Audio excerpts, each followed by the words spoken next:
Luto tayo ng humba. Nakakaiyak yung sibuyas. Good morning, welcome to my cooking vlog. Humba tayo na. Good morning, welcome to my cooking vlog. Again, and again, and again. Bawang sibuyas. Magkasama forever yan. Pati, pampabango sa kapitbahay, naparami tuloy. Hindi pala na pindot. Lagyan na natin ang pork.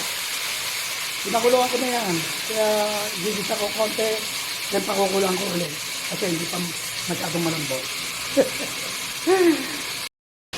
Lagyan na natin ng toyo. Pag masyado kasi lalagyan ko pa ng black beans yan. Mahalat yung black beans. Okay, gisadong-gisado na. Lagyan na natin ng water para makuluan at lumampot. Sabay na natin ang suka. Takpan na natin. Nugasan ko na mabuti yan para malinis. Tapos binabad ko sa tubig para lumambot naman. At pumatas na ang kanyang katas.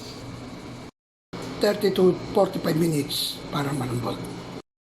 Malambot na. Lagyan na natin ang banana blossom.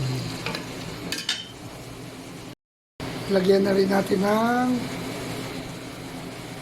black pepper. Konti lang. Ayaw niya ng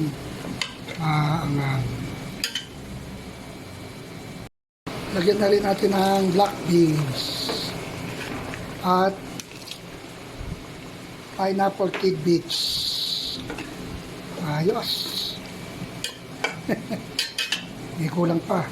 Asukal. Teka. Lagyan na rin natin ng brown sugar. Ayos. Malapit na maluto yan. Ito ang tinatawag na humba. Finishing touches. Patis. Luto na! Thank you for watching. I love you all. Bye-bye. Humba.